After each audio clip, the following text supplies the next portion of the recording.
Dark by Design may contain graphic and/or explicit content. Audience discretion is advised.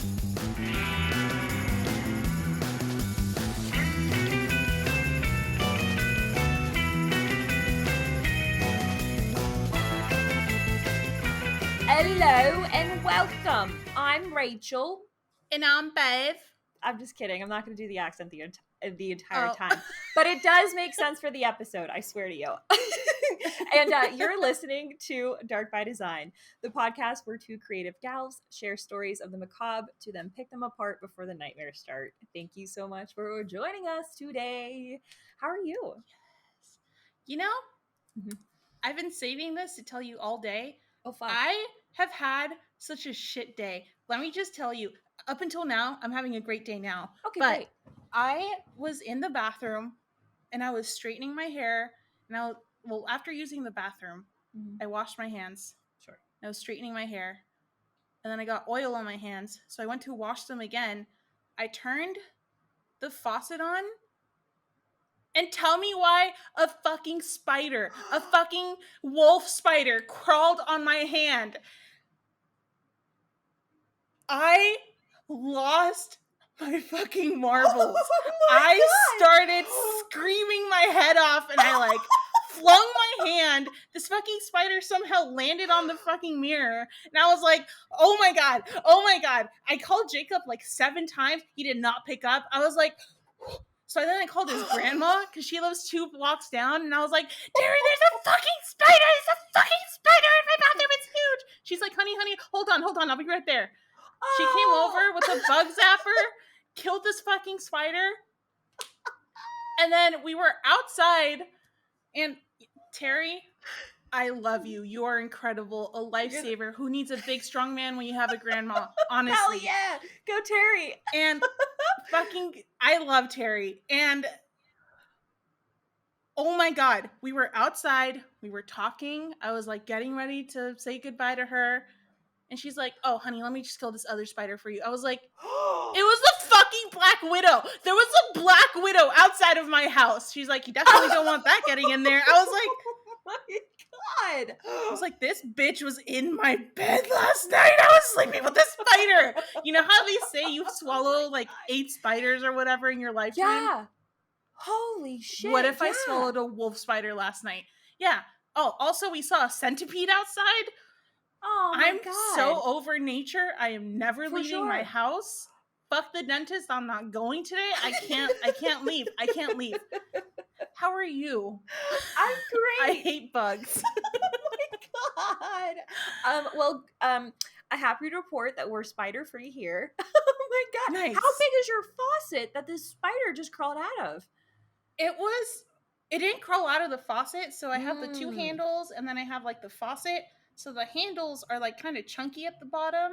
So I guess it was hiding behind, just kind of doing its own thing. So when I turned it on, it kind of disturbed. I don't know why it didn't just run away, but it crawled onto my hand. And I was like, I didn't realize it was a spider at first because I shed like a motherfucker. My hair is everywhere, you know?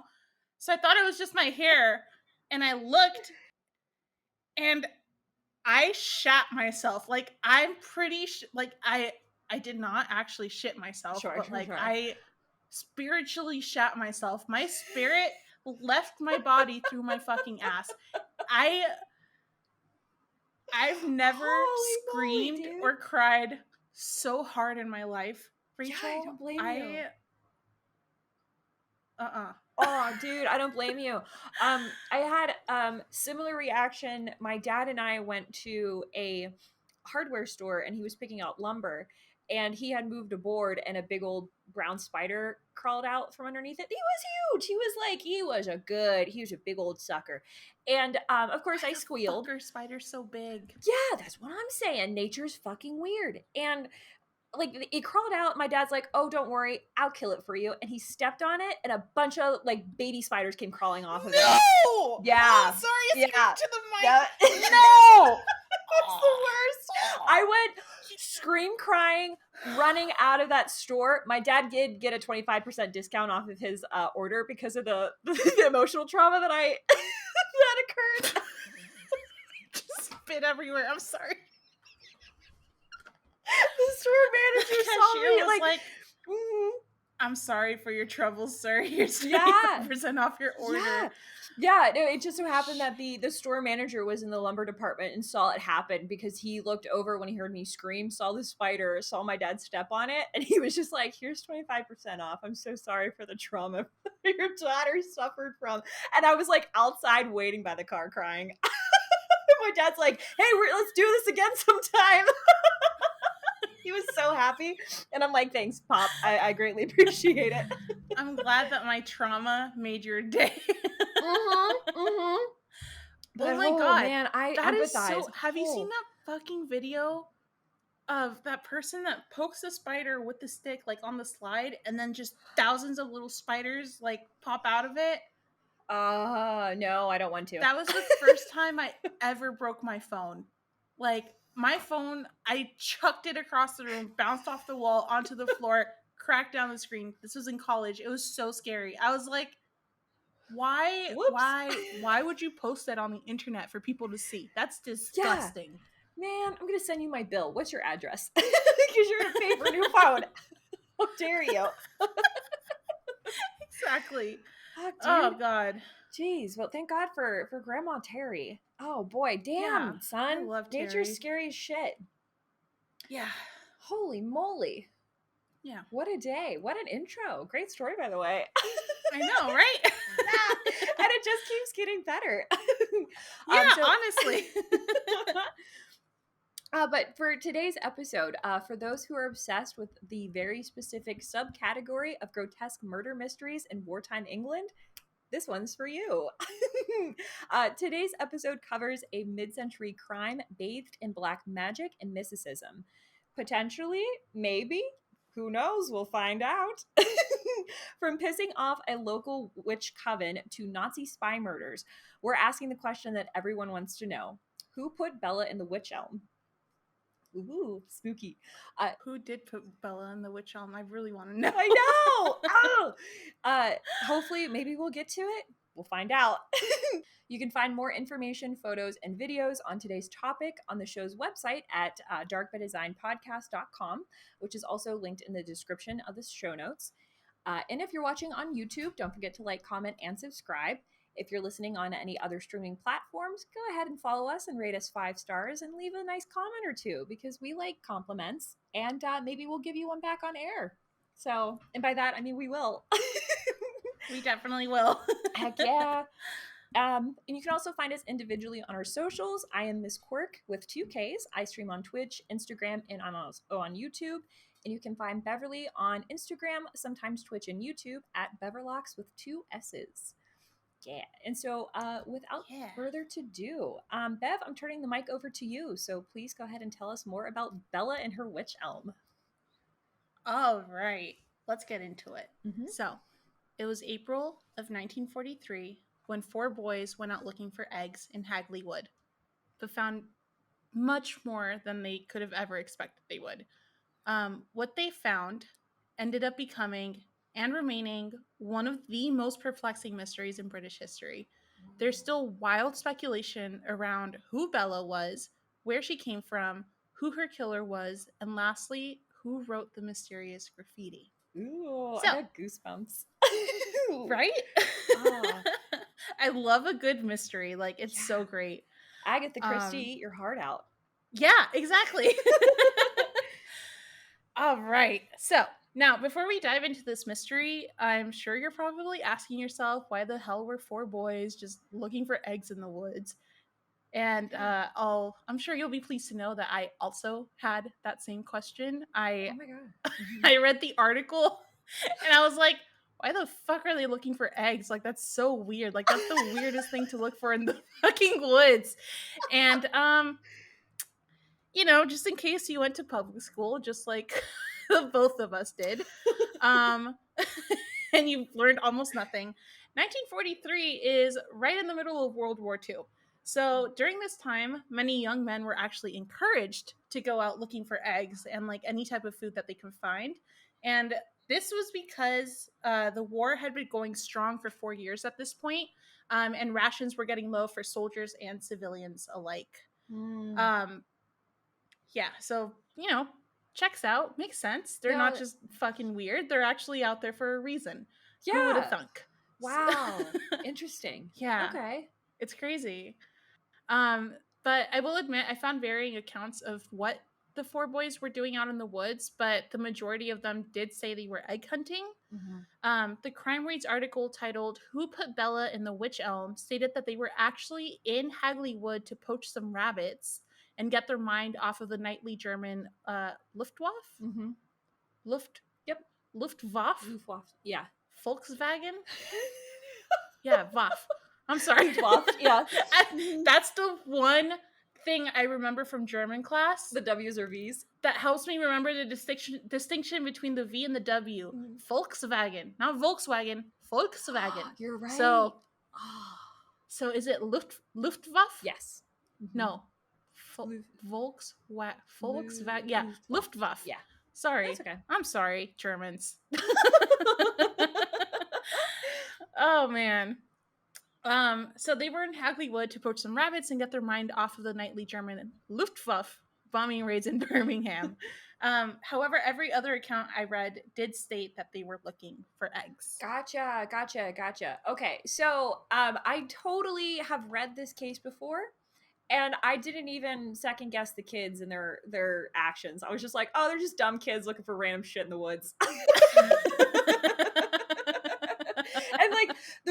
And now I feel like really dumb because I also used to love World War II. Like I'm a huge history buff, if that wasn't already blatantly obvious. Because I used to be like obsessed with World War II in early high school, middle school, because my grandfather was really big into it, and then my dad got me into it, and we would watch like all of like the history channel events on World War II. Anyway, but I totally didn't put two and two together that like no duh they're in the woods looking for food because of the rations. Gosh, thank you for bringing that to light. I was like, dang, I should have like knew that. Not gonna lie, I thought I'm gonna get so much shit for this, but I thought World War II was in like the early 1930s, not the early 1940s. Oh, well, so I was like, oh, that's fair. No, it's fair. Well, I was like, what the fuck? Yeah, no, it's okay. I mean, Germany invaded Poland, I believe, September 1st, 1939. So, like, technically it was in the 30s, but the U.S. didn't get involved until Pearl Harbor was bombed in 1945, December. I think it's 12th. Don't hold it to me. Yeah. Fun facts. But anyway. So I guess at this point, the U.S. wasn't even in the war yet. So this is before Pearl Harbor happened because it was April 1943. So there you go. Putting a little bit of a timeline. Wait, when did Pearl Harbor happen? I think it's December 12th, 1945. I know it was in 45. Oh, damn.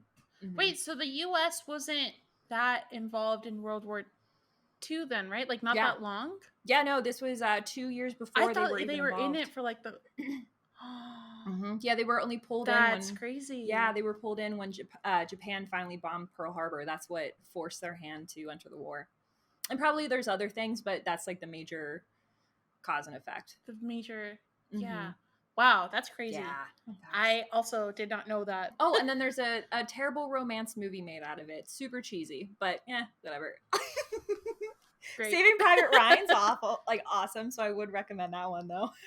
if you're into movies. Is that from World War II? Yeah, I'm gonna watch that for sure. Maybe you can watch that during movie night. I would love that. I'm gonna cry my eyes out. That like would be always. Awesome. Hell yeah, I'll cry with you. Yay! Oh man, hold my virtual hand as we cry.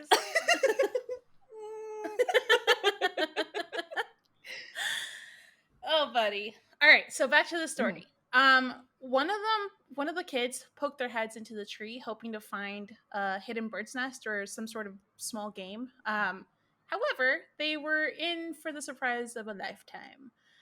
Staring back up at them was a human skull with small clumps of hair still stuck to the skull. And this shit freaked the four kids out so much that they bolted out of the woods and ran back home. Yeah, holy moly. Yeah. So one kid named Tom Willits went home and told his parents about what they found in the tree, even if that meant he would get in trouble for trespassing on gaming grounds in the first place. Oh. His parents were right. He was like, yeah, this feels right. I'm just going to tell my parents what happened. Yeah. Oh, Yeah. that's such a good kid. Aw. My heart. That is a good kid. I want a kid like that. For sure. If I ever have kids. Yeah, I was like, if I decide to pop one out, I hope that's as responsible as Mr. Tom Willits, please, and thank you. Exactly. Oh. I'll name him after Tom Willits. I don't care if that's not his last name.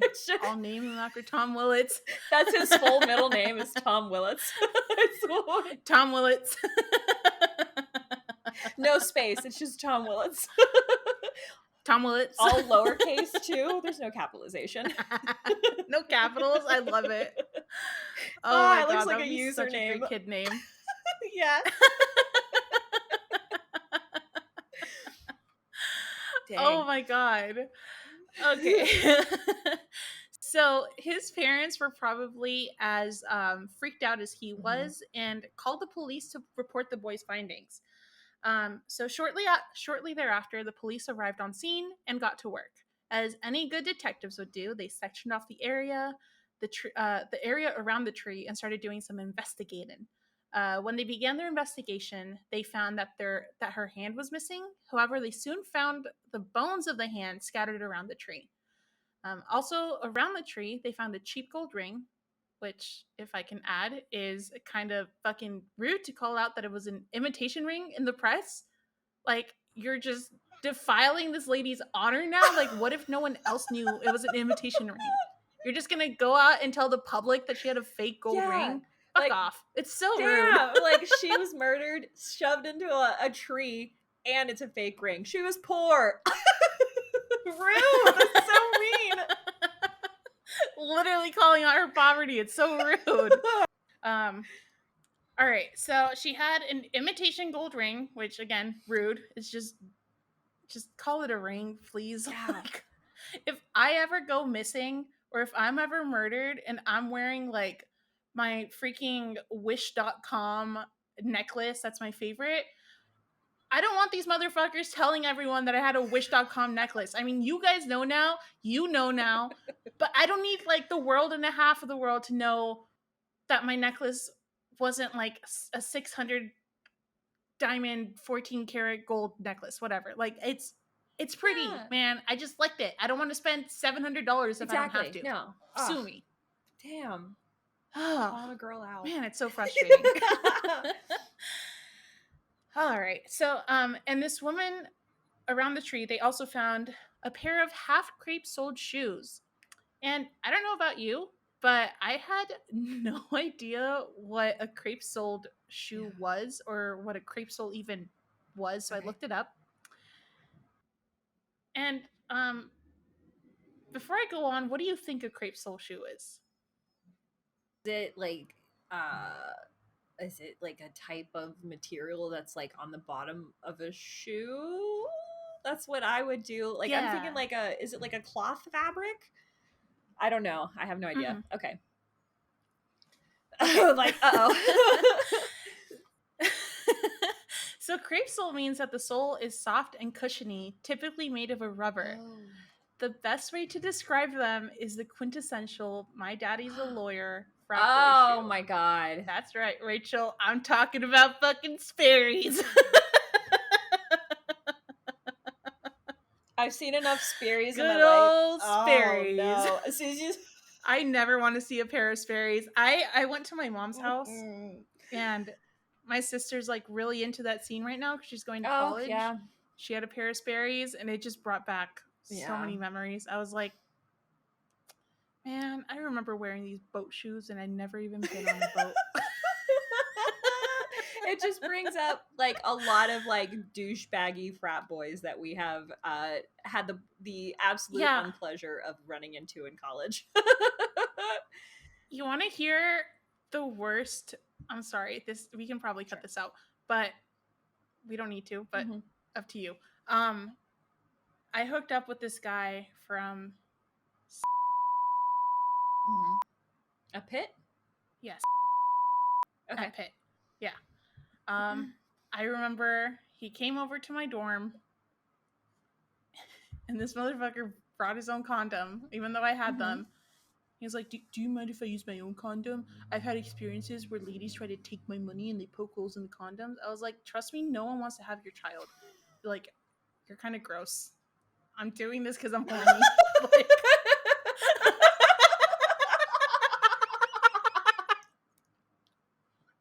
Girl, I've been there.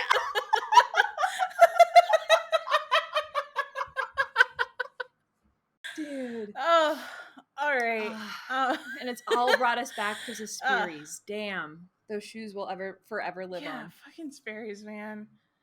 All right. So, so aside from that, they found cheap clothing hanging on her remains, as well as a cloth stuffed into her mouth. It's so rude of them to call out like all of her cheap you're like, items. Chill. It's so disrespectful. And honestly, take a chill pill, media. Like, what is and you're going like, dude, on? it's rations. People don't have like, good fabric because they're sending it all to like the war provisions. You know what I mean? So like, God, everyone's out here looking haggard. Exactly. You don't need to call us out on it. All right. We already feel bad. The haggard old lady. Just call her a lady. Come on. Like, no one calls you a raggedy old man. Like, calm down. My God. So a cloth stuffed into her mouth. After finding all of this, the medical examiner was able to conclude that Bella was roughly 35 to 40 years old, had some janky teeth and light brunette hair, and that she was about 5 feet tall. Wow. Coming from a fellow janky tooth lady. They're so rude to this mysterious woman. Cheap clothes, cheap jewelry, janky ass teeth, and she's short as shit. You're like, fuck. Poor Bella. Oh man. Damn, I hope if I go missing, I'm never found. Because, like, what the fuck are they going to say about you either me? Be nice or you can... Honestly. Either be nice or just let me stay disappeared. Just never find me. Exactly. Exactly. If you find me with, like, half of a shirt, just don't even report my body, please. Just let me rot in peace. Let me decay. Yeah, I'm like, I like to thrift. Oh, exactly. Exactly. I'm just thrifty. I'm not cheap. There's a difference. She's like, is she cheap or is she a hipster? We can't tell. Exactly. Oh boy. Yeah, so she was 5 feet tall, and from her hips, he was able to determine she had given birth once. Based on the evidence, the medical examiner predicted she had been dead for 18 months, give or take. But this was all that they knew at the time. They still had to identify who she actually was, as well as why she was in the tree in the first place. All right. So the medical examiner predicted she was dead for about 18 months, which would put her estimated death date at around October of 1941. In the Crime Reads article, which we link in our show notes, the medical examiner was able to give an explanation as to what he thinks may have happened based on the way that they found the body. He was fairly certain she had been placed inside the hollow tree soon after being murdered, and that her life was ended in or around the tree. And the reason that he thinks this is the way it happened, like the timeline of events, so like being so close to the tree and being murdered there or in it, is because had she been killed elsewhere or too far in advance, then rigor mortis would have set in, making it nearly impossible to put her in the tree via the narrow entrance.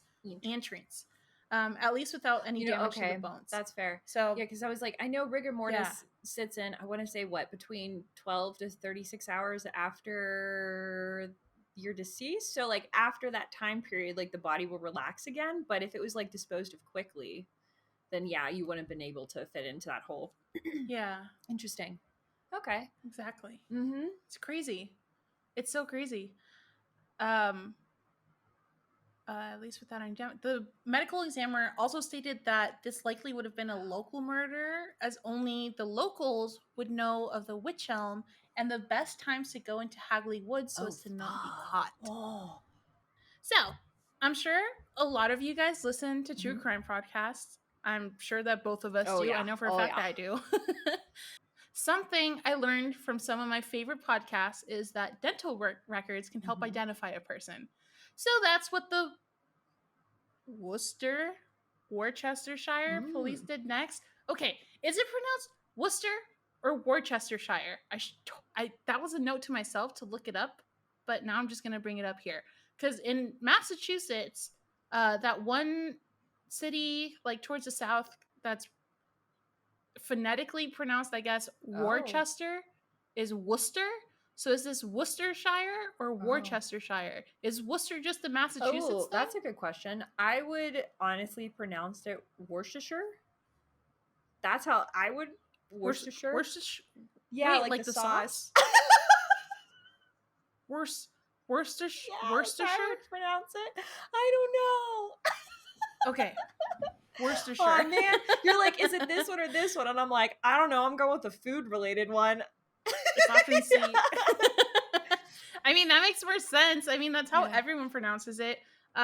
If you're listening from England or anywhere in the UK, please let us know if we're butchering it, which is blatantly wrong, and how to pronounce it. Because we would love to correct ourselves. Thank you. So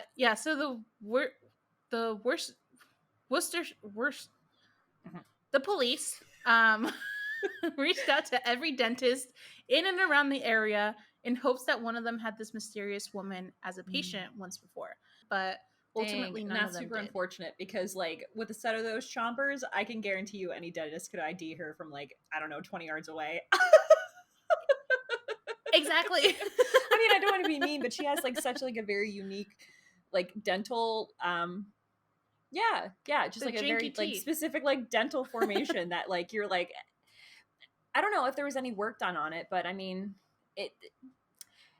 you would remember them. Needless to say. You know how like 69% of statistics are wrong, but you know how 90% of America has had like braces? How hard do you think it is to identify murder victims in like 20 years once everyone has had like perfect teeth done? Hopefully they have like updated medical records or dental records showing like their improvement. That's actually something to think about. Yeah. Also, another thing to think about too along those lines, because we're having so many hi, forensic anthropologist here, because there's so many people who are transitioning from like male to female or female to male or whatever gender they would like to go for. A lot of like the hormone drugs are changing the shape of their bones. So there has been like possible like people have been like thinking like, oh, I wonder how that's going to deal with like identification of like bones and remains if like God forbid if anything like happened to that individual, and like how is that going to affect like the sexing of a bone, like is this a more of like a masculine skeleton or more of a feminine skeleton, so they can help to try to identify missing people. So yeah, that's like something to keep in mind too. That's like been like talk in the anthro community. That is something I had never even thought about. That is so like, interesting. You even have like you can shave down like your jawbone. So you usually like males will tend to have like a very thick mandible, which is your jawbone. But you can get like feminization surgery, and like how is that going to, because they shave your bone, that's what it is, they're shaving down your bone, which kind of sounds really weird. But it's like, how is that going to affect? How does that work? Do they like flap it open? Oh god, because there's even like, oh goodness, because then you have to like peel back muscle too, because there's like tendons and muscle. I don't know. I don't want to know. Do I want to know?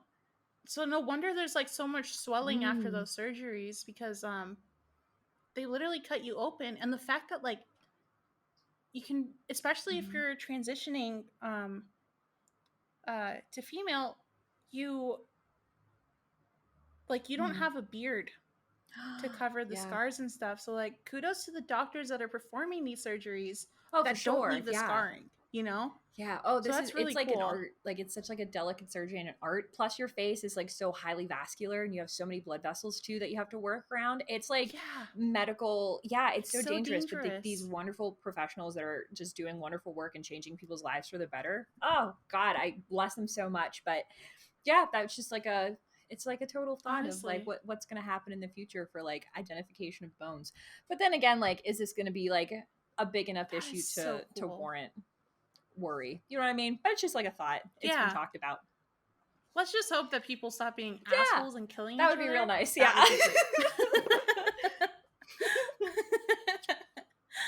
Oh boy.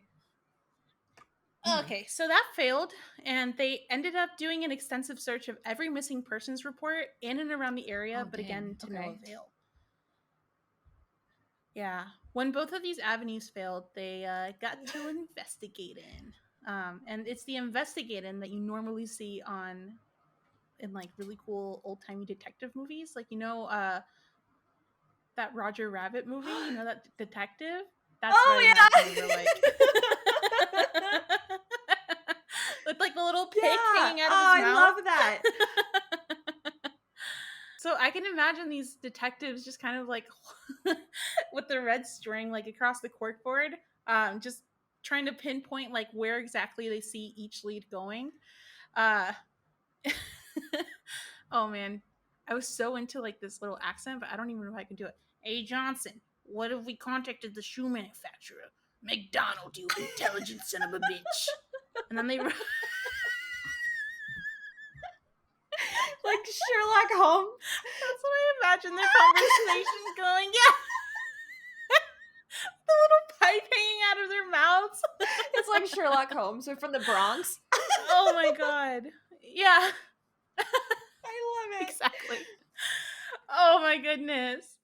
Yeah, so they reached out to the Waterfoot Company in Lancashire. For her shoes? Lancashire? Yeah. I guess that's the company name. They traced back to the owners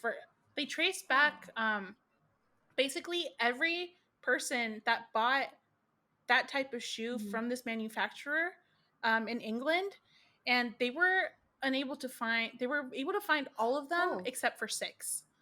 So what I'm wondering is whether or not this company was international or if it was solely, no pun intended, actually definitely pun intended, if it was solely located in England, because nowadays, like, you know, a shoe manufactured in the US can go like all over the world, but like would it have been the same around World War II, World War the First World English, World War I. That's what it feels like to say it. But I'm wondering if it was like an international thing, or maybe like those 6 people they couldn't track down were living abroad at that point. How do you even track that? Yeah, because I was like, were they mass produced or were they custom fit? Was it like war rations? Oh, that's very interesting. Or more, were they bought as gifts and then shipped out? Yeah. Wow, you never know. Holy moly. Yeah. Yeah, it's really cool. They traced the exact store back to Dudley. So I guess maybe it was all over England, maybe not all over the world. But the Waterfoot Company had a store in Dudley. However, again, just going back to that point, like what if they had different stores throughout the UK? Like was the serial number like on the shoe from that specific store? Like I don't understand how it and I'm assuming works. Dudley is like the closest store to like the location to like Hagley Wood. Okay. Yeah. I'm not quite sure how that would work. Yeah. Huh. We'll put up a map somewhere here so that you guys can see. But I did find a map with the locations, and I'll just put like little red dots or something so we can see perfect. how close Yeah, no, that'd be is to one great. another. Awesome. Okay, so keep in mind that this is all taking place again in the middle of World War I or World War II, as we learned earlier today, or as I learned earlier today. So naturally, battles would continue to carry out, and people became more and more preoccupied with the tragedies of war rather than the tragedy of this mysterious woman. Unfortunately, the police ultimately ended up forgetting about the case, and Yeah, that went on until about December of Oh, 1943. wow. And boy, howdy. If you thought Bella's death was a mystery, brace Oh, yourselves fuck. for what I'm Okay. about to tell you. All right. Well, let me buckle in. Yeah. Okay. Holding on for dear life. Around Christmas of 1943, the first mysterious message occurred. According to the Crime Reads article, this message, written in chalk, appeared on the side of a house in Old Hill and read, "Who put Lubella down the Wych Elm?" So, when I read Sure. this, two questions naturally came to mind. Number one, is Lubella the mysterious woman's name? And two, Yeah. who the fuck wrote this message? Yeah, because the graffiti had like a very distinct handwriting, which linked it to the other messages that ended up appearing over the coming months. So as mentioned, the first graffiti read, "Who put Lubella down the Wych Elm?" And every subsequent graffiti that popped up was kind of like more uniform and reduced down to just saying, "Who put Bella in the Wych Elm?" Interesting. I like the graffiti is actually like a very like interesting take on this case too. It's very mysterious, and it's like who's writing it, you know? And like my first thought is like, is it just like some shit ass like teenage angsty kid? You know what I mean? Like stirring up trouble, or like is it someone who like knows something and they're trying to like bring more awareness back to the case, which is something that I thought of too. But I also was also curious on who the hell Lou Bella was. And so I did a little bit of digging.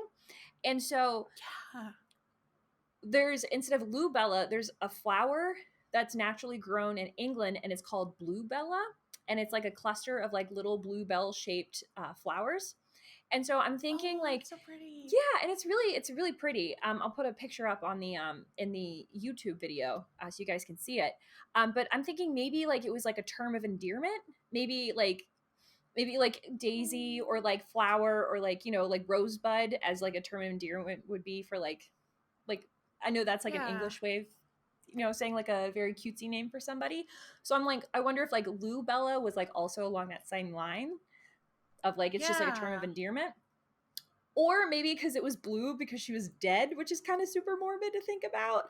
I don't know, speculating wildly. You know?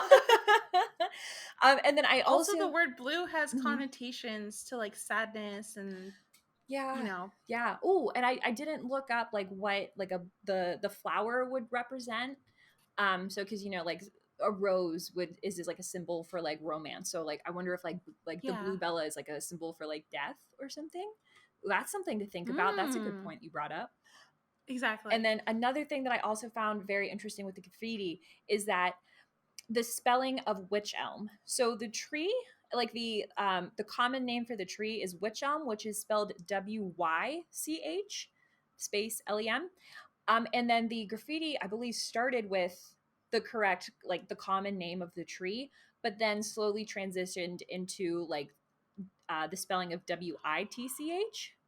So it went from the tree name to like the Wicked Witch name. So I was wondering if the spelling changed over time. Maybe it was somebody else different that was writing it, but you said that the handwriting was very similar.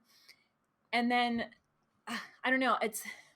And I'm thinking, oh, I don't know. It's just, that's like something to keep in mind. So I'm like, was it like the person is trying to bring in some like mysticism to the case, or was it the killer trying to do this? I don't know. We have many questions. But I just want to put that out there. If it was the killer and they started transitioning the spelling from witch to witch, you know, from W-Y-C-H to bitch without the B, like it maybe it was them trying to throw the scent off of their trail and being like, hey,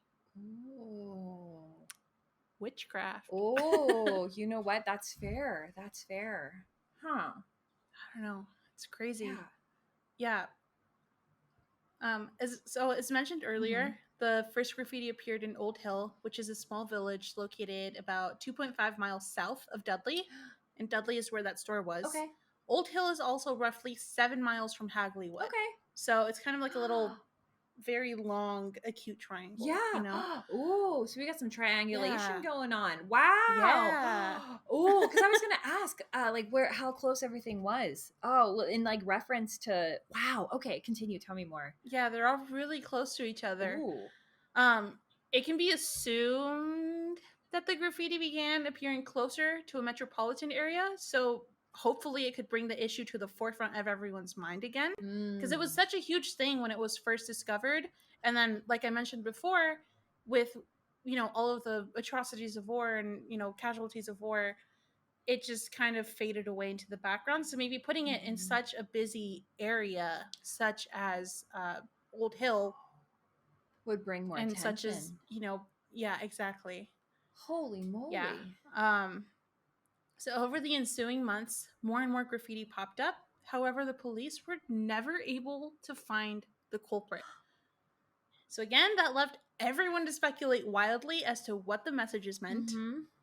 And they weren't just asking who killed Bella anymore. Now they were wondering who was doing the graffiti, or were they taunting the police, letting them know they would never catch them if it was a killer, or just someone that knew something, like you mentioned earlier, and were just,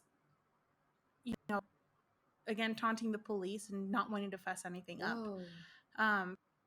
Yeah, so nonetheless, the graffiti let everyone's imagination run wild, and there were actually two prominent theories that cropped up during this time, and one that doesn't hold much weight, which we will touch on towards the end. Okay.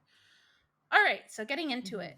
The first theory was that Bella's death came as a result of dark magic, and this again was the 1940s, and it seems that most people jumped to black magic or Satanism back then whenever something unexplained happened. Okay.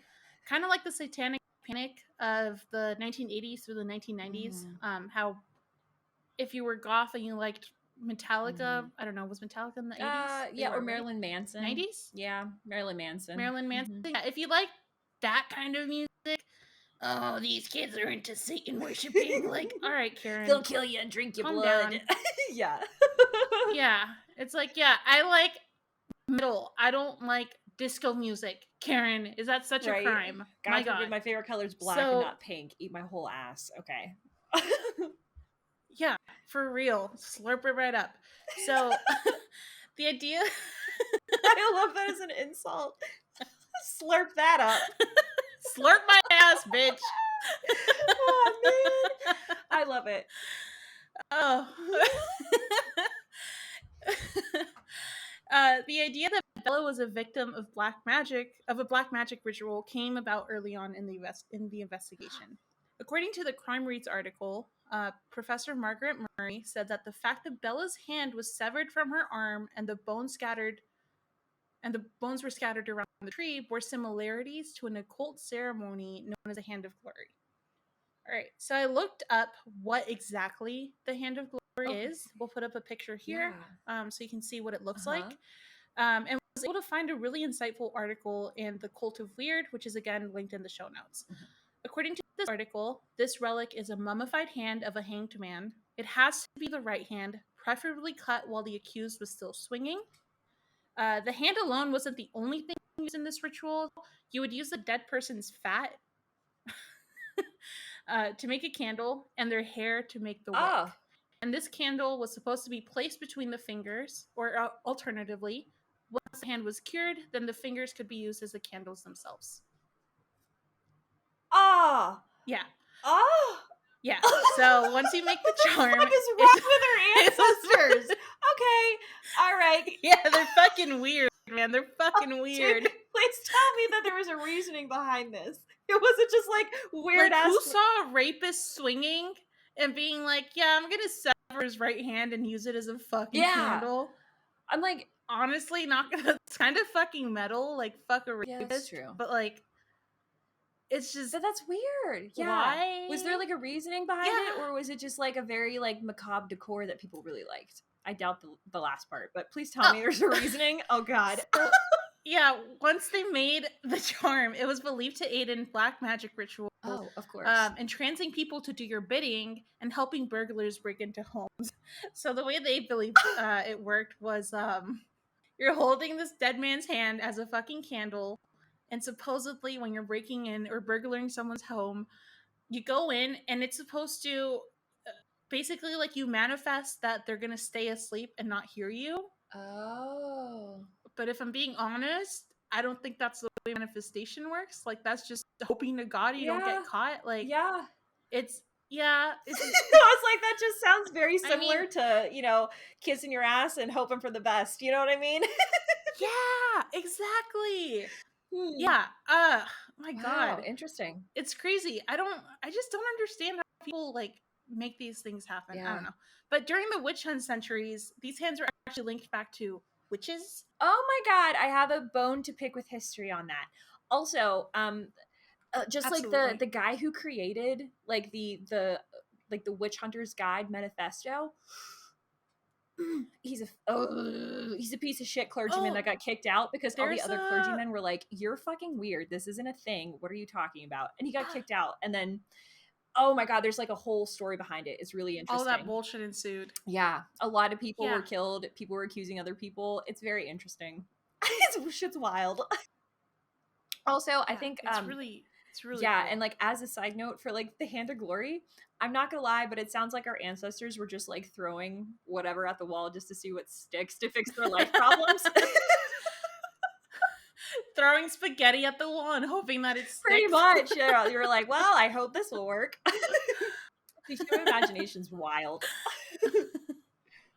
Honestly, I mean, what else did they have to do back then? They didn't have Instagram or TikTok. You got a point. They had disease and sadness. They were dead by the time they were 26. Yeah. Exactly. They had disease and death to keep them preoccupied. Like, that's all they had to worry about. We have to worry about the pills. We say this egregiously. Thank you very much. I don't know if that's the correct word, but that's fine. We're being fun. We're poking fun. Yeah.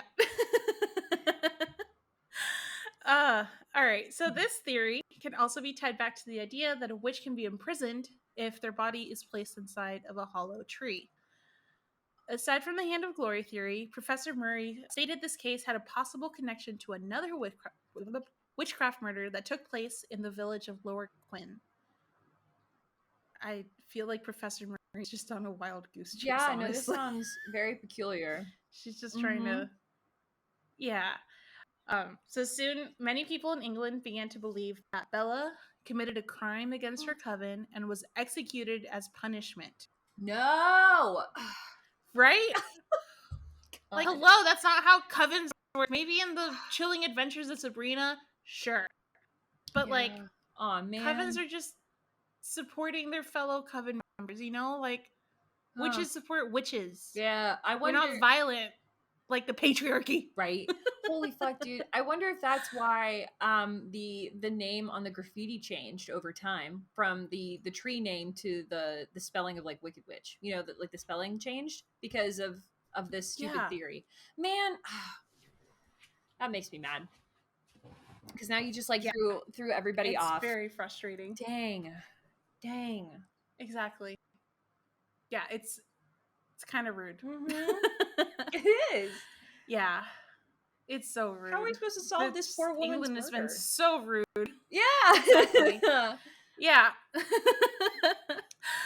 According to the article by Medium.com titled Lockdown Files, Bella in the Wych Elm, the placeholder name this mysterious woman was given can also be tied back to black magic. They stated, belladonna is a type of poisonous plant associated with dark magic. So we went ahead and looked up what exactly belladonna was so that you wouldn't have to. You're welcome. All right. So, yeah, you are welcome. We're your besties. Your ghosties with the mosties. Belladonna is also known as deadly nightshade or the devil's cherries. I'm sure if you watched Harry Potter, you know what deadly nightshade is. Yeah, the devil's ball sack. That's such a metal name. Yeah, no, this is great. I love this. Oh man, that brings me back to my vagina monologues. God. Oh shit, I forgot about the vagina. That would be the name for my vagina. I loved it. Yeah. I think my favorite bit was where everyone was moaning. On stage, yeah. Because like everyone has such a unique moan, you know? Mm-hmm. It was awesome. I was like, this is interesting. I love it. It was weird, but it was fun. Yeah, so exactly. So the devil's cherries, again, Satan's ballsack, a woman's vagina, whatever you want to think of. Interesting. Its scientific name is Atrope belladonna, and the genus Atrope actually stems from Greek mythology, and belladonna is Italian for beautiful woman. So Atrope stems from Greek mythology, as I stated, and this comes from the three fates that are Clotho, Lachesis, I think, and Atropos, where Atropos is the fate that severs the thread of life. Ooh, I just got chills. Isn't it so cool? Ooh, she's the fate that ended life. Ooh. It like reminds me of Hercules, where they're like fighting over the eye. Oh my god. Also, bring it back to World of Warcraft, there's a boss in the Battle for Azeroth extension in Coal something. I don't know, the Alliance area. Sure. Fuck the Alliance. Boo humans. And they yeah, boo humans. Blood Elves all the way. Fuck yeah, dude. And they're like in a haunted mansion, and it's this boss that has three bosses. And they're the three fates basically. They each have different abilities, and you can't attack the ones that don't have the eye. You have to like switch targets to the ones that have the eye, otherwise you get hurt. Fun. It's really cool. Yeah, so back to the story. No, you're fine. I love this. Yeah, World of Warcraft. I love that game. Yeah, dude. People have been using this plant for centuries, so both for good and evil, and some examples do include belladonna eye drops by ladies of the Venetian court. They use the eye drops in order to dilate their pupils, hence enhancing their beauty. Which, ow, what the fuck? I'd rather be fucking ugly than put fucking nightshade in my eye. Yeah. Wait, were they like... Imagine the burning. Yeah. What was it? Like, regular eye drops don't feel good. Were they like slowly like micro poisoning themselves with like microdoses over time? Yeah. What? Now, I'm thinking maybe early deaths back then weren't so mysterious. It was just people being fucking vain and stupid. Oh, God bless the FDA now. I understand why this is a thing. Holy moly. Honestly. Hey, do you want to do an episode on dangerous historical beauty practices? Yes, I'm so down. Interesting. I'm so down. I'm going to clip that so we do this. Because I'm going to put it in our episode list. I want to look like I have really big eyes, but I also want to die by the time I'm 37. So, belladonna eye drops it is. Oh my God, what? Killing two birds with one stone. All right, so the ladies of the Venetian court put it in their pupils to dilate or put it in their eyes to dilate their pupils, thus enhancing their beauty. The Romans used belladonna to contaminate enemy food reserves, which is kind of fucking horrible. Hey, I mean, it's a tactic in war. Damn. Exactly. Biological warfare. In Shakespeare's Macbeth, the Scots defeat the Danes by contaminating their liquor with belladonna.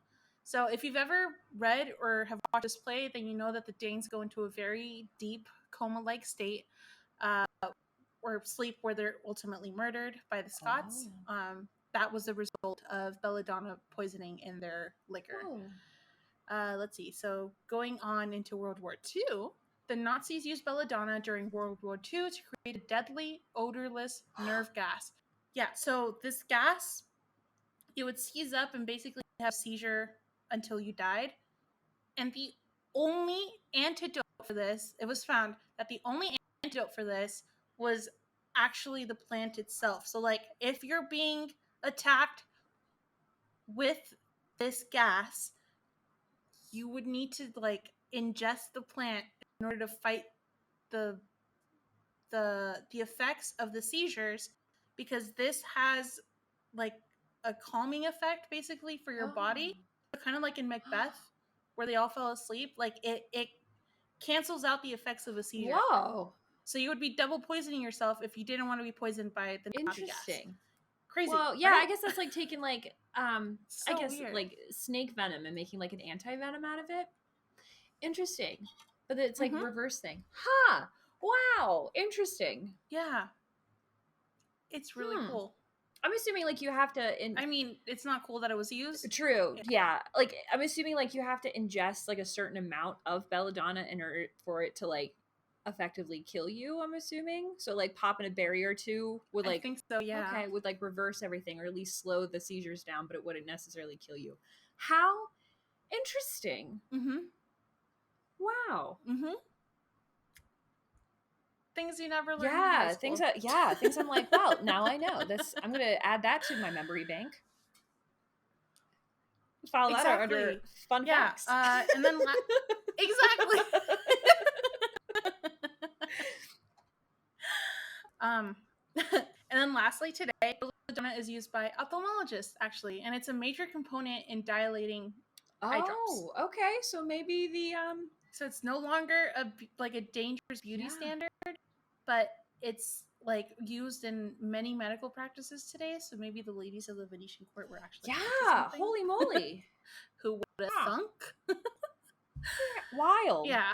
But yeah, absolutely wild. This plant is extremely poisonous, especially the sweet blackberries that you see on it. They can affect you even just by touching them, let alone ingesting them.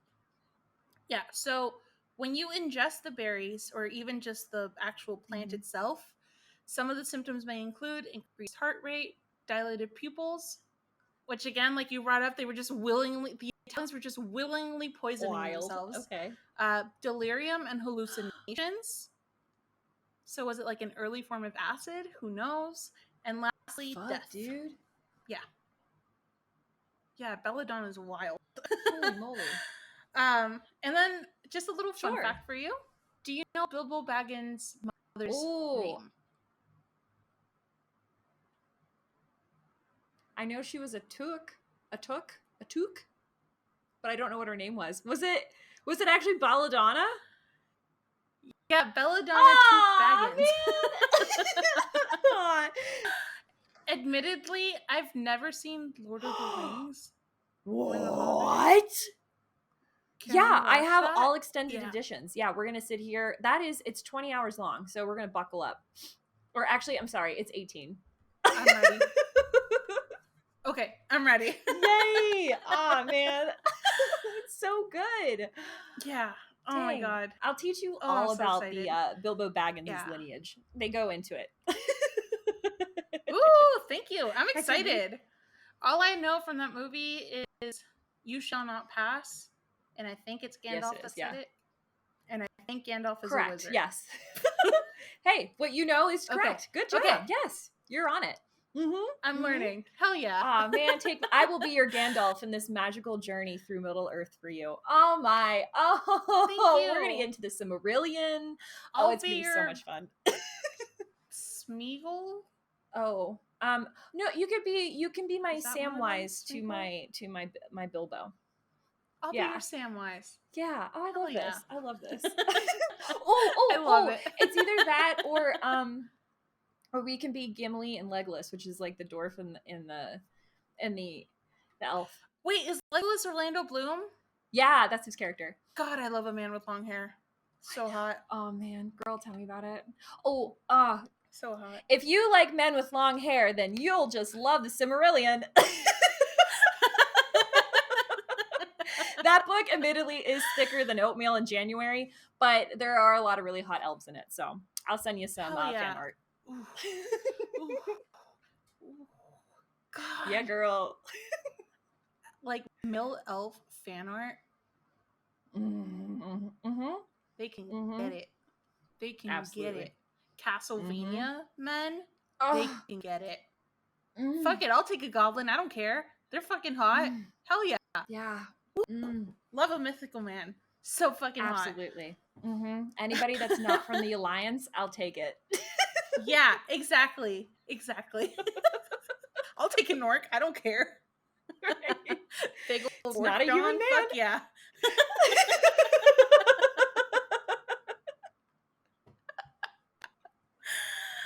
Oh, I'm going to jail. All right. So ultimately, the police Well, ended up I'm gonna go dismissing with you. Fuck yeah. We'll be jail buddies, convert the whole system into wolf simps, Absolutely, I'm down with that. vampire simps. Oh, I'm so down. Mm-hmm. Okay, so the police ended up dismissing the idea that the crime was a result of witchcraft. Aside from the placement of Bella's body and the fact that she was in the tree, there wasn't any actual, like, quote unquote telltale signs of occult practices around her death site, such as candles, markings, or anything else that people would normally associate with an occult ritual. Gotcha. So, when you had mentioned that the hand was removed, and then they went into like the whole thing about like, ooh, it's the hand. Was it not the hand of God? What was it? The the hand of glory. Hand of glory. That's what it was. Yeah. No. Immediately, my first thought, it's like. It's decomposition 101. You always have to ask, like, what's the environmental factors, and then what could affect the decomposition or alter the body in some state. You're in the middle of the woods. There's going to be animals. It's scavengers, baby. You know, like you're in nature, buddy. Yeah, like, come on, dude. Like, the body was in an open environment. Sure, it was in like a tree, but like they didn't seal off the entrance to the tree, so anything could get in there. And I also did a little deep dive into seeing like what natural predators or scavengers were around in like the England that are local or to England. And so the predators in the area include, but are not limited to, the European wildcat, red fox, European pine marten, European badgers, stoats, and least weasels, and also European polecats and the American mink. So you have so many various scavengers. What the fuck is a least weasel? It's just a tiny little weasel looking guy. But like, there's so many like scavengers in the area that I'm not surprised that there wasn't even more body parts picked away.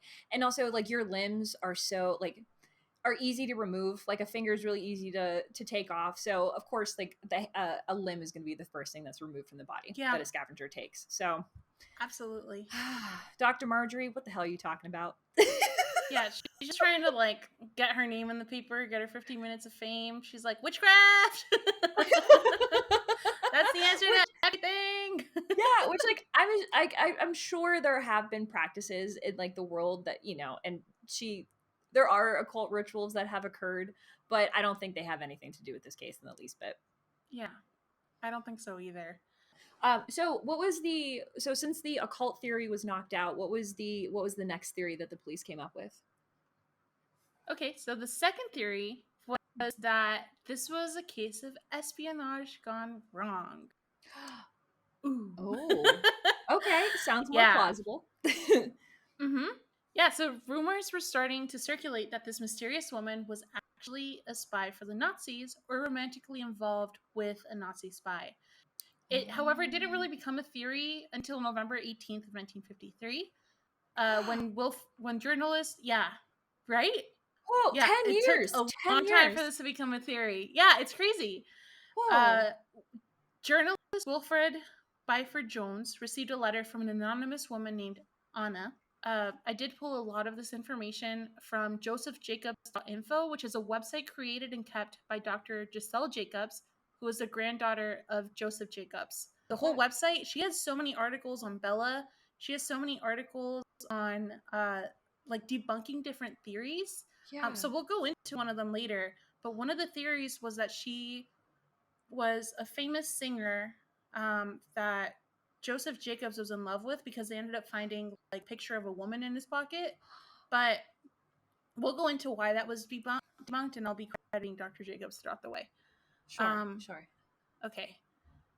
So the letter in 1953 from Anna to Wilfred Byford Jones read, also he's going to be referenced as Quaestor because that was his journalist name in the newspaper. Okay, gotcha. Yeah, so the letter to him was, "My dear Quaestor, finish your articles regarding the Wych Elm crime by all means. They are interesting to your readers, but you will never solve the mystery. The one person who could give the answer is now beyond the jurisdiction of earthly courts. The affair is closed and involves no witches, black magic, or moonlight rites. Much as I hate having to use a nom de plume, I think you would appreciate if you knew me. The only clues I can give you are that the person responsible for the crime died insane in 1942, and the victim was Dutch and arrived illegally in England about 1941. I have no wish to recall anymore. Anna. Oh shit. Yeah. So according to Dr. Jacobs, Anna ended up meeting with detectives at the Dick Whittington Inn. Okay. Yeah, Dick Whittington. What a name. I know, it's kind of fun to say. So they met at the Dick Whittington Inn, and Dr. Jacobs also points out all of the inaccuracies in Anna's story as well as Quaestor's retelling of it. So Anna's story is completely different from what the evidence points to, what she originally said. It varied every time she told the story. And then aside from that, they never actually recorded any of it. So Quaestor's retelling of it is just from his memory, and he's also a journalist, so he likes to blow things out of proportion. Elaborate. Oh my god. Yeah. Anna implied Bella's date of death was April of 1943. Mm-hmm. However, she was discovered in April of 1943. And as we recall, the medical examiner had actually said she likely had died October of 1941 because of the decomposition and all of that. She had likely been dead 18 months. Anna's identity was revealed to be Una Hainsworth or Una Mossop, depending on the sources. Okay. And during the meeting, the police took down her statement, which also contradicts the medical examiner's statement. Also for reference, in this little excerpt that I'm pulling, Van Ralt is a Dutch quote-unquote spy that worked with Una's husband. Oh. So now we'll just go into what she told the police. Fuck, dude. And, again, this is Quaestor's retelling of it. Okay. Because we don't actually have what she said. Whoa, okay. Wow. Mm-hmm. Dang, okay. All right, so Una said, it was in 1940 that a man named Van Ralt came to our house number 30 Barrow Road, Kenilworth. I believe this man was Dutch, and as far as I know, he had no particular job, and I have a suspicion that he was engaged on some work that he did not wish to talk about. But in my opinion, it might have been that he was a spy, for he had plenty of money, and there were times that my husband appeared to have plenty of money after meeting him. Yeah. Oh. It was either in March or April 1941. So again, there's already a discrepancy between 1941 and 1943, which she had said earlier. Yeah. That my husband came home and was noticeably white and agitated. This was at about 1 a.m. in the morning, and he had asked me for a drink. I made a comment that I thought he had had enough as he had been out all day, but I gave him a drink anyway. He then said he had been to the Littleton Arms with Van Ralt and the Dutch piece, and that she had got awkward. So the Dutch piece is allegedly Bella in this instance. I see. My husband was driving the car, which belonged to Van Ralt. She got in beside him. Van Ralt was in the back, and then she fell over towards my husband. And he said to Van Ralt that she had passed out. Van Ralt told him where to drive to, and they went to a wood, stuck her in a hollow tree. Van Ralt said she would come to her senses the following morning, and as far as I know, my husband came home. He came home in Van Ralt's car, which was a Rover.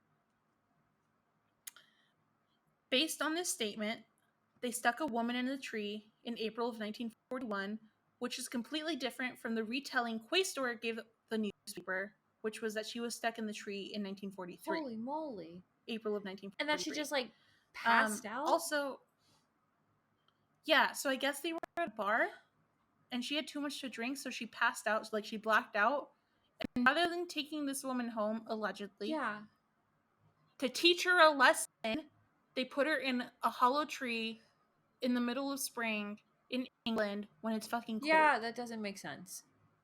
Also, I have many questions. You might answer them. So I'll just, wow, please continue. Wow. Okay, interesting. So now we're back to wondering when this woman actually died. It's important to note here that many sites point to Clara Barrell as the possible victim. However, Dr. Jacobs debunks that by providing Clara's death certificate, which is linked in the show notes, so that you can go directly to her site and read the article if you want. Additionally, there was a discrepancy between both women's heights. Bella was 5 feet tall, and Clara was roughly 5'10". So that's almost a whole foot. Absolutely. And this was Joseph Jacobs, the picture of that woman that was found in his wallet that you had referenced earlier. I see what you're saying. Yes. And I know that Clara, I think it's Clara Bowler, something like that. Okay. I think she was a German cabaret singer, if I do remember correctly. And I think there was talks of she might have been a spy because she was traveling and doing a show and stuff. So there was a possible connection there. But no, I think she died. Oh goodness. I think she died of pneumonia in Germany, if I do remember. And there's a hospital, the death certificate, a hospital record, death certificate. There's a whole thing about it. Okay. Yeah. So yeah, I feel like this is just people trying to make wild speculations. Yeah, honestly. yeah. Just blowing the story, just trying to make it more spectacular than it really is. Dang. Exactly. And also, another discrepancy that I forgot to write down here is this lady is saying that Bella was stuck in the tree in April of 1941. However, again, the medical examiner said October of 1941. Yeah. So either the medical examiner doesn't know what he's doing, or Anna is just really bad at retelling stories. I don't know. I'm more inclined to believe the medical examiner. For sure. I feel like he would know what he's talking about. And then especially after you said that her statement was never written down, and that the statement that was just given was the journalist's retelling of Anna's story to begin with. Yeah, no, there's too many lines getting crossed there. No, that's too many. Exactly. Suspicious. It's too much of a game of telephone. Yes. Yeah, no, that's a perfect way of putting it. Another historical game of telephone. Yeah. So aside from Uma's testimony, there actually wasn't much really pointing to Bella being a spy or romantically involved with one. Again, I think this was just people trying to make sense of the crime and make sense of why no one was claiming this person. There are too many discrepancies in her story, so it's safe to assume it isn't. Okay. Gotcha. Yeah. And the last theory surrounding this mystery is that Bella may have either been a sex worker or a gypsy, someone with more of a transient lifestyle that people would not miss in death and wouldn't keep accurate records of. Oh. Yeah, the fact that this was a thing back then and is still a thing now is really sad. Every human life matters, It doesn't matter if you're a sex worker, it doesn't matter if you're a gypsy, it doesn't matter if you're a runaway, a homeless person, whatever.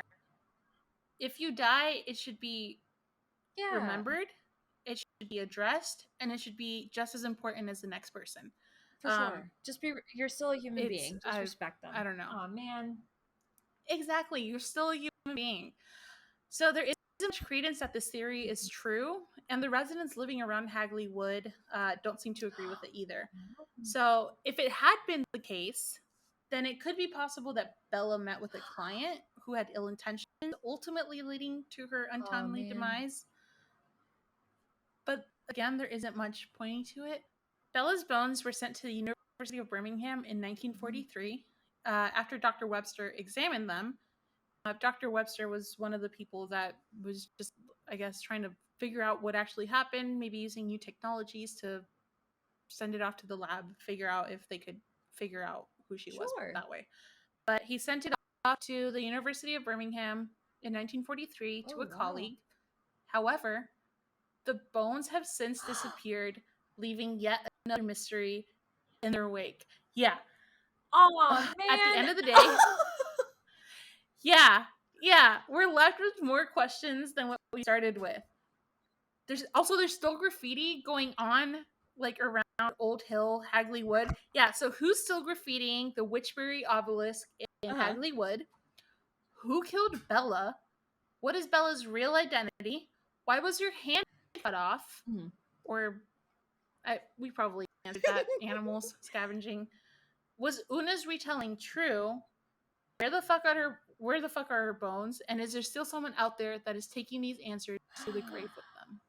Oh my god. Because this wasn't that long No, ago. what the H, dude? Holy moly. Dang. I wonder, oh man. Yeah. I was like, were her bones lost because it was like a just things get lost in a university, you know what I mean? I hate to say it, but it's true. Maybe they were just like mislabeled or something like that. It's true. Or was like the university hit by like bombing, and so like, oh, what if it was destroyed, so we might not even have it anymore? Aw, man, that makes me really sad. Yeah, I'm not gonna lie. So a theory I saw crop up with this was that the British intelligence agency. Oh fuck, the M15. Yeah. Oh, you know what? Okay, fair. You know what? I did briefly see something about it, and then there's like potentially like spy files that have been recently released within like the last decade or so that have that point, that might shed more proof or evidence upon like the spy theory, which is pretty interesting. It would be so interesting to look into those files too, and like look into who these spies were. Ooh. I always wanted to be part of like the FBI and the CIA and stuff. I like smoking pot too much and like not risking my life for assholes. Yeah, same. Yeah. Oh, actually, fun fact, a little story time about me. I actually applied for the FBI as a special agent, and January 6th, the insurrection happened, and I pulled my application and I smoked a bowl of weed. I said, hell to the nah, and I dyed my hair. Wait, that's when you dyed your hair? Yeah. Holy shit, dude. Yeah, because I was just like, I'm not gonna risk my life for fucking assholes that are gonna storm the city, our nation's capital, and then police officers just letting them do it. And I was like, I'm gonna have to be a part of that force. Just letting them do it, being part of the fucking terrorists. I'm gonna have to be a part of that group. And I said, hell no. The recruiter was like, can I try to like? He tried to persuade me, but I was like, dude, I already smoked a bowl, so like.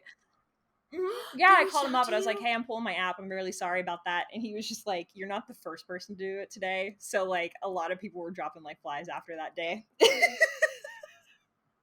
Fun facts. Yeah. Yeah, it sucked. Yeah. So, but I was like, okay, fine. I'm just going to be an artist now. Yeah.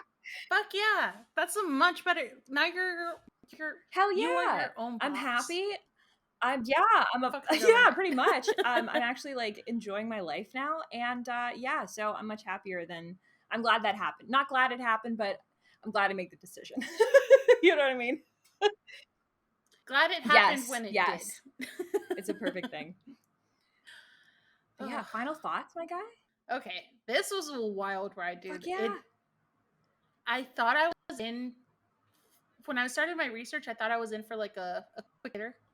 Sure. Like, oh yeah, this is clearly what happened. But the more I looked into it, the more things kept popping up, and it was crazy. I don't know. The more I read into it, the more questions I had. And the more I investigated those questions, the more questions popped up, and the more confusion that I went into.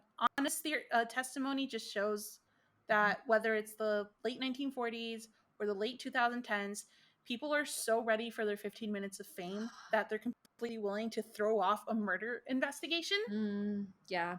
Just to like get their name in the press, That's insane. Why would you send in an anonymous, like a letter with a plume de nom, right? Or nom de plume, whatever it is. And then be willing to talk to the investigators and have your name released. Like, what's the point of that? Like, just so people know that you're sending shit in anonymously. Also, if you don't actually know what happened, I mean, it's good to tell the investigators like what you think you know. But if you're switching your story so much, also fuck Quaestor, like, why are you switching the story around so much? Like, that's just going to throw the whole public off. Yeah, and that makes me question his reporting as a journalist, Exactly. And going back to the 15 minutes of fame, Professor Margaret, I believe her name was, the one proposing the whole witchcraft theory. Yes. Where the fuck was the evidence that this was even witchcraft? It's so true, yeah. There's nothing there. A severed hand? Hello? Animals. Yeah. What? I don't know. Like, I hate to say it, but I do have to agree with the police here. Because there's just no evidence for that. Oh, for sure. I don't know. Yeah, I don't know. I guess my last thought is I never actually knew people were executed in the Tower of London. Oh, fair, yeah. That's wild. Is that Big Ben? Or is that different? So, also not knowing geography. education. Yeah, it was just like public education. Also for not knowing geography, I don't know like historical buildings either in London. So I'm actually not quite sure. I'd actually like to like do a little. Yeah. Oh yeah, no, they were totally executed. That's where Anne Boleyn was killed or murdered. Henry VIII. Who? Anne Boleyn. I think she was his second wife. Yeah. Anyway. History is not my. That's fair. That's fair. Wait, is that where those two kids were in prison? Yes. Yeah. The two kids that went missing or whatever, and like never actually found them. Oh, actually, I don't know what you're talking about. I was thinking of like some heirs to the throne, but they were. Yeah, them. Oh yeah. I do believe. Sorry, Yeah, I don't know why I said them 3 times, but yeah. No. If I'm thinking about the same kids you're thinking about, they were like. It was like 200 years ago, or like the 1600s, or something like that, and yeah, they were like heirs to the throne, and I think they were put up there to like be kept safe, but I think they were actually there just to be like watched because they were next in line, and I think they disappeared and AKA killed and murdered. Yeah, but I think they had like a huge like torture chamber and everything there. Yeah, we can look into it. Jesus Christ, medieval Europe is wild. But yeah, what are your final thoughts? Yeah, no, this story is absolutely insane. I agree with you 100%. I hate how specific words can shape a whole view on a subject and completely twist the perspective of the public. Like for the sheer fact, I want to say that the witchcraft part was brought in for the sheer fact that the tree's common name is called the Wych Elm, and it was completely spelled differently. I can guarantee that has you. To be the only reason. Yeah, like, and it's just like spooky things. People speculate wildly, and unfortunately, real life isn't exciting. Logical reasoning or like crazy, wild things that are occurring aren't crazy and wild. It's just there's always a reasonable explanation for it, unfortunately. Says a girl who loves, folklore and everything creepy and everything. So it's like I understand that aspect of it, but it's just, man, I hate that things get so blown out of proportion, especially when it comes to murder cases, because this poor woman's case is still unsolved. And could it have been solved sooner if there wasn't so much black magic speculation? Like, I'm not quite sure, but it just breaks my heart that, man, her murder's still left unsolved, and now she's just labeled as like a creepy witch lady. It just annoys me. Yeah. What do you think happened to her bones? Ooh, I would either say that they were like miscategorized or misclassified. I don't know if like would the government want them? I'm not quite sure. And or there was like some bombing issue during World War II, because I mean the Germans were bombing London and in England all over. That's why you have like the lights out. I forget what all the slogans are, but you hear of like something like lights out or like anyway, you couldn't have a light on because if there was a light, then that would give a signal to the Germans flying over that they were over a village. So everyone had their lights out so they wouldn't know that there was a village below them, so they wouldn't bomb it. Yeah. So fun facts. Yeah, it was terrifying to live back then. Yeah, not fun. It's not fun at all. So I don't know. History's wild. That is so fucked up. Yeah. Holy shit. Mm-hmm. But that's gonna be an issue if World War III ever comes around, because yeah, Oh my God! There's lights everywhere. Yeah, and you couldn't even get a stupid motherfucker to wear a mask, let alone to shut off a light at night. Oh no, we'll be devastated. It's like, Jim, it's your fucking fault. We're getting bombed tonight. Yeah, turn off your lights. Oh man, yeah, God. no, that would never work nowadays. But I mean, then again, if it did, you can kind of really, I don't know, is that considered natural selection? I feel like if we had to wear gas masks after a bombing, if the government told us to wear them, there would be like those few far right people that are like, masks don't work. The gas is still going to infiltrate our system. And then they're going to walk around without masks, and then boom, they're going to drop like flies, and then boom, the world is better. It's just natural selection. Like yeah, or the crazy people that are like, oh, I'll just like slowly ingest the poison, and then my body will be an immune system, like immunity to it, you know. So I won't have to worry about it. It doesn't work that way. My essential oils will protect me. God. My lavender oil, if I just rub it 7 times a day on my temples, it cures everything. My psoriasis is gone. Liver cancer, gone. Oh my God. Toenail fungus, gone. Yeah, from rubbing it on my temples. Can you believe it? No, Jennifer, I can't believe it. It doesn't work. It's not even real oil. Right. Come on, girl. God damn it. What would you consider the creep factor for this case for you? For me, it's 5 out of 5. Disappearances and unidentified bodies just have like a very special place in my mind that just fuck me up internally. I don't understand how someone can just absolutely disappear off the face of the earth without anyone ever identifying them. Like, fuck a disappearance. Someone dying and never being identified. There's no way you lived your whole life without leaving your house, never looking at a postman. Like, even if someone looks at you, like, their face is imprinted in their mind for the rest of their life. Even if it's not a prominent thing. If they see your face in a newspaper, they're going to know it's you. So the fact that, again, she was a skeleton, but the fact that everyone knows someone and she's gone almost a century without ever having been identified, the world isn't that big. True. It's, how does a loved one go missing, or an ex-boyfriend, ex-girlfriend go missing, and you don't wonder? You know what I mean? Yeah. Like, it's like, even if it's a friend I haven't seen in like 17 years, like, does no one ask? I don't know. Yeah. Exactly. It's like, I know technology back then was, of course, lacking. It's not as like easy to, you know, reach out to somebody as it was like nowadays type of thing.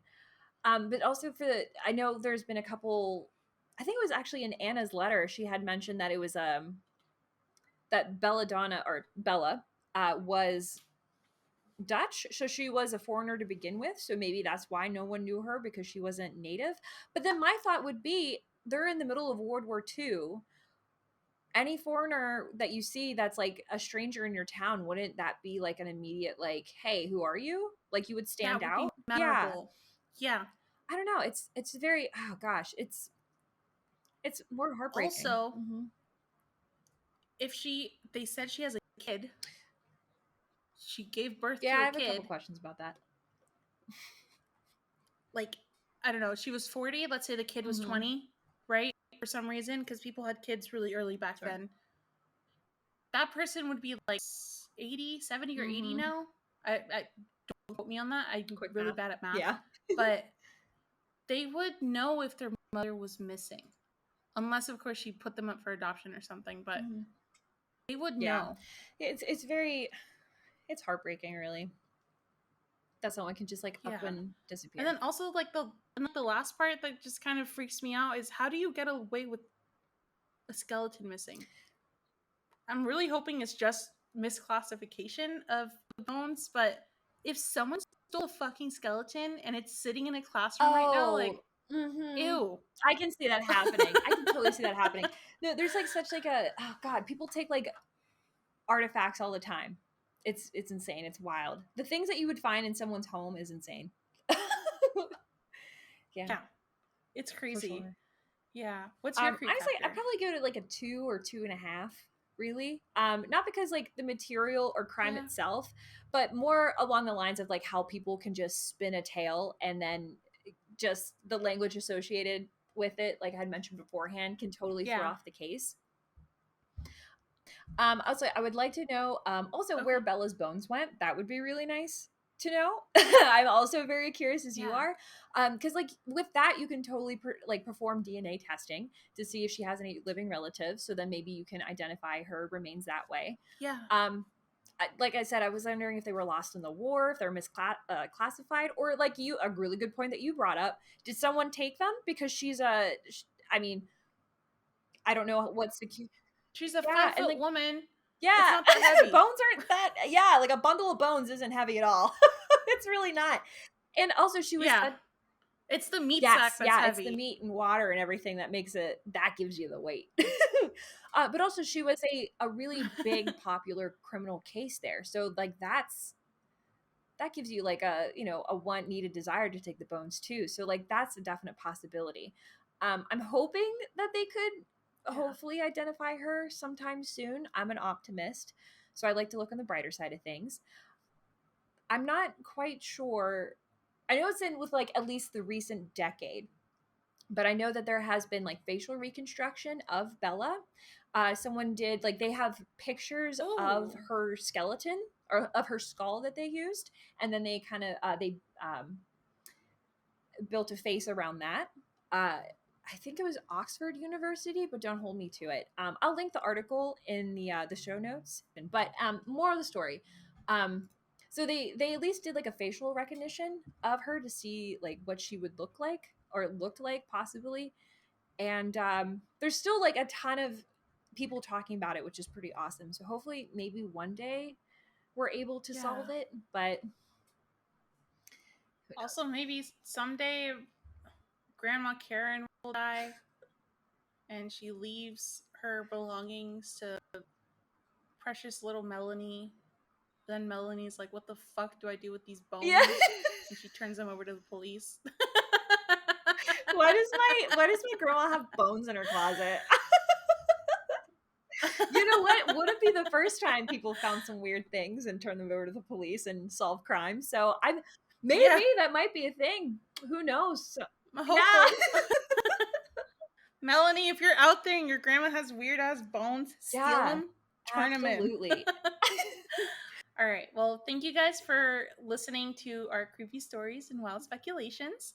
This has been the Dark by Design podcast. Be sure to like, comment, and subscribe if you're watching on YouTube, or leave a rating, and follow if you're listening on other platforms. We do have new episodes that release every Monday at midnight. And if you want additional content, we have a bunch of stuff up on our Patreon right now, including ad-free. Well, we don't have ads right now, clearly. But if you're watching this on YouTube, there will be ads in the future, including, bonus episodes. We just did a bonus episode on like creepy ghost games that we left out of episode 4. We have a bunch of like extra content coming up, including like digital downloads, stickers and stuff like that if you sign up at the appropriate level.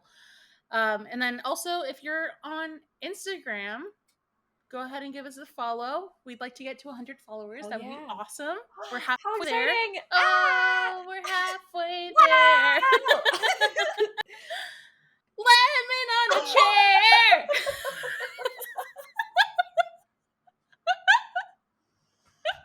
Oh, I love that. I'm sorry for your ear holes. I totally just screamed. I'm so sorry. I didn't mean for that to be so loud. That was perfect. It was beautiful. Oh, I love it. Oh my goodness. Bon Jovi, but get your heart out. You can find us over. I know. You can find more information about today's topic, including the show notes, any pictures that we put up on in our video, and just really cool stuff like that. If you want to see some cool art, it's up on there too. Over at www.darkbydesignpodcast.com. We're on Instagram, TikTok, and Twitch at darkbydesignpodcast, and then on YouTube at darkbydesignpodcast, but spaced out. So it's words. Perfect. This is a really bad outro. I'm sorry. You can listen to us on all of your favorite podcast streaming sites or watch us on our YouTube channel, as mentioned before. We are finally on Apple Podcasts and Spotify, which is so exciting. We are very close to having it up on Pandora and also having our episodes up on Google Podcasts, Android, and like all of these other really cool things. But yeah, anywhere you listen to podcasts, we will probably be there. If we're not, try a different one. Or let us know and we'll throw it on there too. Oh boy. Exactly. Yeah. If we're missing one, just let us know. And lastly, we want to hear from you guys too. So remember, that is a two-way relationship. If you have any creepy encounters, ghost stories, personal true crime stories, just some creepy man following you around the grocery store that you would like to share with your fellow coven members, DM us your story on socials, or preferably email us at darkbydesignpodcast@gmail.com. Yeah. And just link in the subject line. Let's take us out with the song. Oh, just kidding. Lemon on a chair. Just kidding. But like if you but also if you do send us an email, just go ahead and put in the subject line that it is a listener story, just so we can categorize it and make sure that we don't miss your beautiful, wonderful story, because we would love to hear from you guys. It's so exciting. So thank you guys also for your amazing support. Holy moly, we just at the time of filming, we just launched the podcast and the show, and we already have over 100 downloads in 2 days or 3 days. 3 days? Where are we at? Yeah, 3 days. 3 days. Yeah, I think right now we're at like 110 and like 24 followers. Oh my god, thank you guys so much for your support. It is greatly appreciated. And we just want to keep dishing out more content for you guys. We greatly appreciate it, and we're here for you. So please, we want to hear from you so we can continue to put on an awesome show. So thank you. Yeah. Oh, last note. I'm sorry. We're recording this super far in advance. So if you don't hear your listener stories until around like October or November, please be alarmed. We're reading them, we're recording them, we have vacations coming up, so we're trying to prepare for that. We're definitely recording in advance. But we will we'll let you know. We'll send you a little email letting you know when your episode's going to be posted, just so you can tune in and listen. So hopefully that'll be much easier for everyone. But we're so excited.